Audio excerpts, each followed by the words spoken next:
दिल्ली के लिए जो है सो केजरीवाल साहब सही है, बहुत बढ़िया तरह इनसे हर पब्लिक जो है को संतुष्टि मिल रहा था, हर माँ बहनों से इनको दुआ मिल रहे हैं। हाँ, तो हमारे हिसाब से तो केजरीवाल साहब दिल्ली के लिए बहुत अच्छे हैं। देखिए, बात केवल केजरीवाल जी की नहीं है, अभी तो सभी जितने भी विपक्ष के लोग हैं सबको गिरफ्तार किया जा रहा है ये, ठीक है ना। तो ऐसा क्या हो गया कि अभी इलेक्शन के टाइम में इस तरह का माहौल बनाया जा रहा है ये, तो मेरे हिसाब से ये सही नहीं था, सही समय नहीं है अभी कि उनको इस तरह से गिरफ्तार किया जाना चाहिए था ये।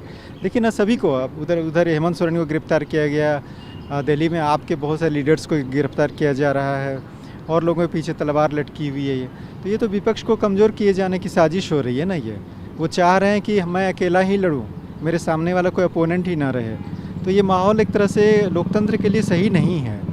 केजरीवाल जैसा मुख्यमंत्री मुझे तो लगता नहीं है कि कोई उनकी तरह काम करता होगा। बहुत अच्छे काम करते हैं वो, बहुत तरीके से दिल्ली को, मुझे लगता है दिल्ली से उल्टा पैसा लेते हैं, बल्कि जनता में उल्टा अपना पैसे को जितना भी उनके बचत होता है या कुछ भी होता है उल्टा उन पे दिल्ली की जनता पे खर्च करते हैं। अब पता नहीं दूसरी सरकार को ऐसा कुछ लग रहा होगा, उनसे खतरा लग रहा होगा कि भाई जो चीज़ हमें खाने को मिलती थी वो केजरीवाल जनता पे लुटा रहा है, इस चक्कर में उसको हटा रहे हैं, फंसा रहे हैं, क्या कर रहे हैं, ऐसा कुछ मेरे को तो लग रहा है ऐसा कुछ है। बाकी केजरीवाल जैसा काम तो मुझे लगता है कोई कांग्रेस कर पा रही है या कोई और सरकार कर पा रही है, बीजेपी। मैं हालांकि मैं दिल्ली से नहीं हूँ, मैं हरियाणा फरीदाबाद से हूँ। मैं दिल्ली आता जाता रहता हूँ क्योंकि दिल्ली मेरा मोबाइल का काम है, तो मार्केट आता हूँ, तो दिल्ली में अभी भी दिल्ली आया हुआ हूँ। लेकिन केजरीवाल का काम मुझे बहुत अच्छा लगता है, बहुत अच्छी सरकार है, ना कोई जात पात का वैर, ना किसी से कोई ऐसी चीज़ कोई उसकी मेरे को बहुत बढ़िया लगती है। किसी से मतलब किसी एक चीज़ के लिए, कम्युनिटी के लिए किसी चीज़ के काम करना या किसी का कोई फ़र्क करना, ऐसी चीज़ उसके लिए नहीं, सब एक बराबर है। आम जनता हो या अमीर हो या गरीब हो, सबके लिए सेम तरीका रखता है वो अपना। और इसके चलते ही मुझे लग रहा है कुछ बीजेपी का कुछ ऐसा लग रहा है कि कुछ किया है कि उनको खतरा हो रहा होगा इस चीज़ से। विचार यही है कि जो देखिए उनका तो कोई सबूत नहीं मिला, कोई प्रूफ नहीं मिला है, मेरे ख्याल से कोई प्रूफ नहीं मिला है। और मेरे समझ से केजरीवाल ऐसा चीफ मिनिस्टर हम नहीं देख रहे हैं, जबकि जब से वो आए हैं बहुत कुछ किए हैं दिल्ली वासियों के लिए, स्टूडेंट के लिए भी, महिलाओं के लिए भी, जितने बस सेवा था सबको फ्री कर दिया महिलाओं के लिए। बहुत अच्छा काम कर रहे थे, अभी तो नहीं है, बस वैसे वो इस्तीफ़ा तो दिए ही नहीं, उसे कहना जब मैं इस्तीफ़ा नहीं दूंगा, समझे। और उसमें हम लोग कोई खामियां नहीं देख रहे हैं, और उसका पार्टी ही नहीं प्रदर्शन कर रहा है, बल्कि दिल्ली वाले भी उन पार्टी के साथ में प्रदर्शन कर रहे हैं। और हम लोग को लग रहा है कि जो केजरीवाल का पार्टी चाहे वो जेल में रहे चाहे छूट जाए, विजय हासिल करेंगे ज़रूर। उनको बेल, मेरे हिसाब से उनको बेल मिल जाएगी। ईडी के पास कोई ऑप्शन नहीं है, और चीफ जस्टिस और जस्टिस हाई कोर्ट के उनके पास भी कोई ऑप्शन नहीं है। Because so far as I am hearing in the news, nothing has been recovered so far. Manoj Sisodia is already in the jail for the last 1 year. Satyendra Jain is also jail में है, जो कि काफ़ी टाइम से अभी तक कुछ रिकवर नहीं कर पाए हैं, कुछ रिकवरी नहीं हो पाई है। तो इसलिए ना तो कोर्ट के पास कोई ऑप्शन है, ना ईडी के पास कोई ऑप्शन है।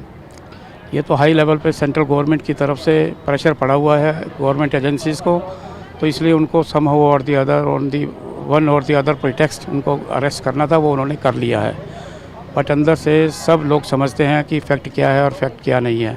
देखिए, ईडी ने सही करा या नहीं करा ये तो ईडी जाने, पर ईडी किसके इशारे पे कर रही है? इलेक्शन से पहले आप इलेक्टेड एक सीएम को बंद कर देते हैं, किस उस पे? संवैधानिक ढंग से देखा जाए तो ये गलत है। अगर कोई सबूत थे तो इलेक्शन से पहले नहीं होना चाहिए था। जब आपका इलेक्शन का वो स्टार्ट हो चुका है और उससे पहले ही आप उसे बंद कर देते हैं, वो ठीक नहीं है।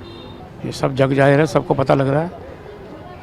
रेड्डी ने पैसा दिया तो उसको सरकारी गवाह बना लिया, और उसी के बेसिस के ऊपर केजरीवाल को अंदर कर दिया, जो कि सरासर गलत है। सारी पब्लिक जानती है अंदर से क्या है, और पब्लिक आने वाला टाइम है, इलेक्शन का टाइम है, पब्लिक कहती कुछ है करती कुछ है।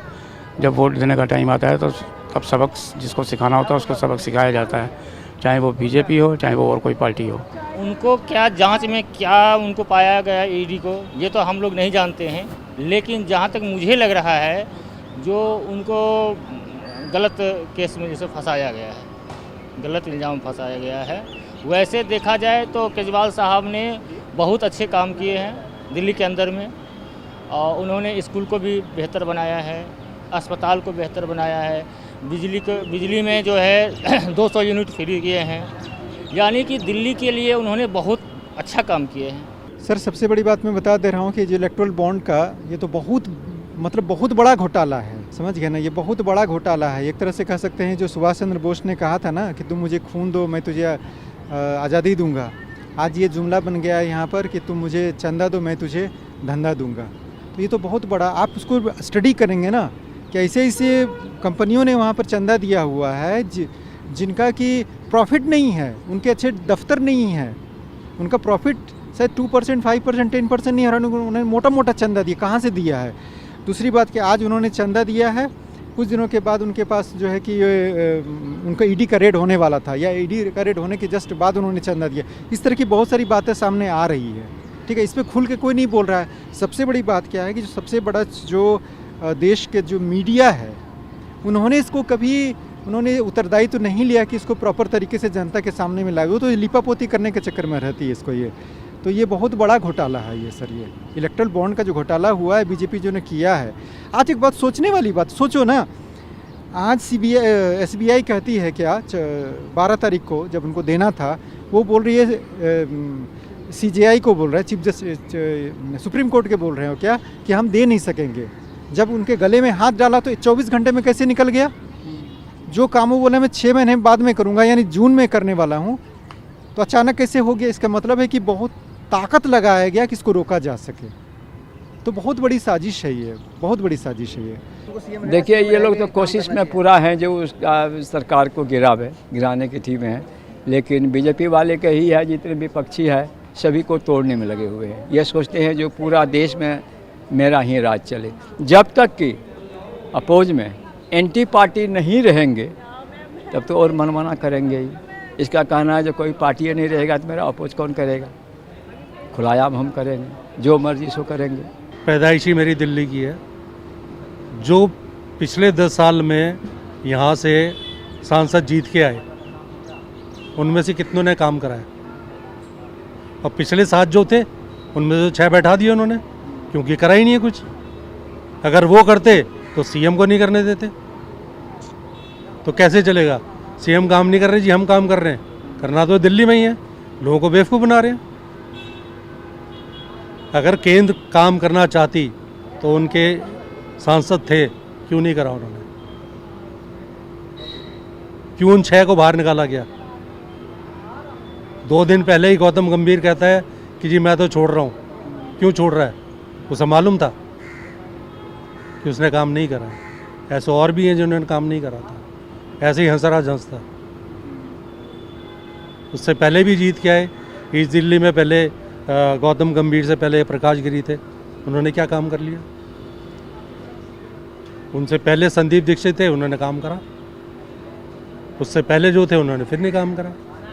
तो जो काम करेगा उसको जीत के आना चाहिए, चाहे किसी भी पार्टी का हो। काम करेगा तो जीतेगा।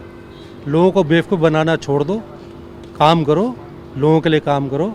लोगों से पैसा ले रहे हो, ईडी के चक्कर में मत पड़ो। ईडी कल तुम्हारे पीछे पड़ जाएगी। अभी तुम सरकार में हो, कल सरकार में नहीं रहोगे तो कल ईडी तुम्हारे पीछे पड़ेगी। मैं एक बात बता रहा हूँ, मैं सिंपल बोल, ठीक है आज विपक्ष के नेताओं को आप पकड़ रहे हैं, चलिए कोई बात नहीं है, लेकिन क्या ऐसा क्या हो गया कि जो सारे लोग ऐसे जो आपके साथ हैं या जो अचानक मिल जा रहे हैं साथ, वो वॉशिंग मशीन में धुल जा रहे हैं, उनके साथ आपने क्यों नहीं किया? आज अशोक चौहान आपके साथ मिल जा रहे हैं, बंगाल में जो नेता हैं वो मिल जा रहे हैं, हेमंत विश्व शर्मा मिल जा रहे हैं, तो अचानक आप उनको आप क्लीन चिट दे रहे हो, कैसे दे रहे हो? उनके साथ क्यों नहीं ईडी गई? उनके पास CBI क्यों नहीं गई है? आज जुमला बन रहा है कि अचानक किसी घर पे जा रहे हैं, ईडी छापा मार रही है, तो बोले अरे सर मैं तो 2 दिन पहले मैंने बीजेपी ज्वाइन कर लिया हुआ है, तो बोले अरे सॉरी। ये चीज़ें मजाक, ईडी CBI जो यहाँ की संस्था है उसका मजाक बन रहा है। आप समझ सकते हो कि कितना डिग्रेडेशन हुआ है चीज़ों का। तो ये तो एक संस्थाओं को कमज़ोर करने की आदत है और उनका जो है बहुत ही गलत उपयोग किया जा रहा है सरकार के द्वारा।